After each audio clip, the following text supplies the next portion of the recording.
রাতে মেসেজ করতে গিয়েও যেন দুজনেই থমকে গেল। তারপর মন আর মানল না। আরিফ লিখল, ঘুমিয়েছো? রিমি তাকিয়ে রইল স্ক্রিনে। কিছুক্ষণ চুপ থেকে উত্তর দিল, না, ঘুমায়নি। তুমি? এই দুটি বাক্যই যেন অদ্ভুত উত্তেজনা ছড়িয়ে গেল দুজনের ভেতরে। কয়েক সেকেন্ড পর আরিফ লিখল, একটু আমার রুমে আসতে পারবে প্লিজ? রিমি বেশি কিছু ভেবে দেখল না। হৃৎপিণ্ড জোরে জোরে ধুকধুক করছিল। তবুও সে দরজা খুলে ভিতরে হাঁটতে লাগলো। করিডোরে বাতাসও তখন যেন কাঁপছিল। আরিফ দরজা খুলে বলল হাসতে হাসতে, আমি ভাবিনি সত্যি তুমি আসবে। রিমি মাথা নিচু করে বলল, আমিও ভাবিনি, তবুও এলাম। তারা রুমে বসে পড়ল।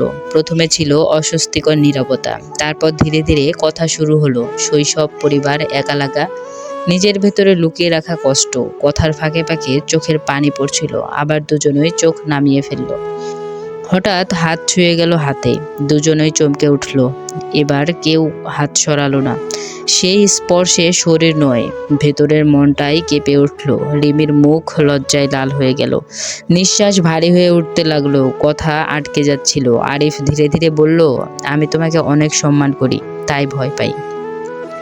রিমির চোখ ভিজে উঠল। সে ফিসফিস করে বলল, আমিও, কিন্তু আজ সব কথা বলতে ইচ্ছা করছে। তাদের মধ্যে কোনো অশান্তিতে তাড়াহুড়া ছিল না, বরং ছিল শান্ত, গভীর টান। জানালার বাইরে ঢেউয়ের শব্দ যেন তাদের কথার সঙ্গে তাল মিলিয়ে বাজছিল। তারা অনেকক্ষণ শুধু কথাই বলল। না বলা অনুভূতি, না বলা পছন্দ, লুকিয়ে রাখা ভালো লাগা, মন্দ লাগা। দুজনের হাত অজান্তে আরো শক্ত হয়ে গেল। এই সময় হঠাৎ বাইরে থেকে ভেসে এলো এক ডাক, রিমি, কোথায় তুই রিমি? এটা ছিল নাফিসার কণ্ঠ, কিন্তু দরজাটা ছিল সাউন্ড প্রুফ, তাই ভেতরে ঠিকমতো শোনা গেল না। কিছুক্ষণ পর নাফিসা দ্রুত এলো দরজার কাছে। ভেতরের দৃশ্য দেখে সে থমকে গেল। আরিফ আর রিমি পাশাপাশি বসে আছে, হাত ধরা। দুজনেই অবাক হয়ে তাকিয়ে আছে তার দিকে। কিছুক্ষণ নীরবতা, তারপর নাফিসা হালকা হাসলো, আচ্ছা, আমি কিছুই দেখিনি, তোমরা নিজেদের মতো কথা বলো, আমি আর এখানে ডিস্টার্ব না করি। তার কণ্ঠে অভিমান ছিল না, বরং ছিল বোঝাপড়া। সে দরজা বন্ধ করে রুমের বাইরে চলে গেল। দরজা বন্ধ হতেই রিমি বুকের ভেতরে ঢেউ উঠল। সে বলল, আমি ওকে কষ্ট দিতে চাই না। আরিফ ধীরে বলল, আমিও চাই না, কারণ সে আমাদের এই বিষয়টা জানুক, এটাই আমি চাই। এই কথাটাই যেন রাতটাকে বদলে দিল। কোনো দৌড়, কোনো তাড়াহুড়া নয়, শুধু দুজনের মনের কাছাকাছি থাকা, নিরাপদ ভরসা। রিমি ক্লান্ত হয়ে আরিফের বুকে মাথা রাখলো। আরিফও কোনো কথা বলল না, শুধু তার চুলে হাত বুলালো আস্তে আস্তে। এই স্পর্শে ছিল না কোনো অবমাননা, ছিল না নিশ্চিত আশ্রয়। কথার ফাঁকে ফাঁকে তারা হাসছে এবং চুপচাপ থাকছে, আবার কথা বলছে। বাইরে সমুদ্র, ভেতরে তাদের দোল খাওয়া মন।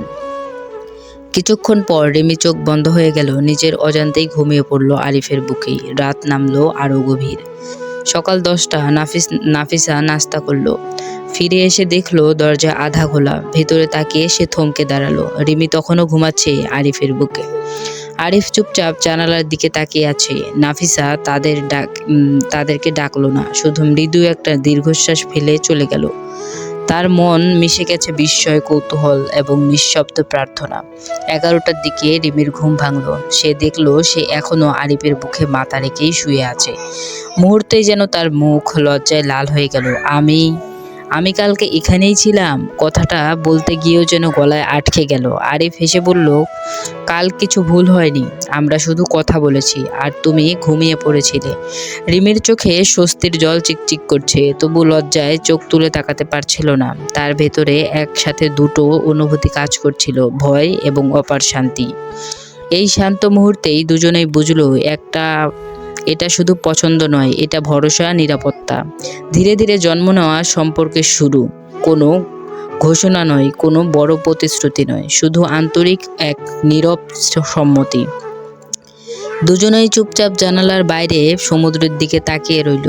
ঢেউ একের পর এক তীরে এসে ভেঙে পড়ছে, যেন তাদের জীবনের মতোই। ভয় আর সাহস মিলেমিশে একাকার হয়ে যাচ্ছে। এই রাতে হয়তো তাদের জীবন বদলে দিল, কিন্তু সীমা ছাড়িয়ে নয়, বরং সীমাকে সম্মান করেই।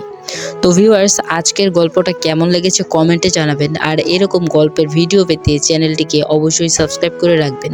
আর বাকি পার্ট আসছে খুবই শীঘ্রই।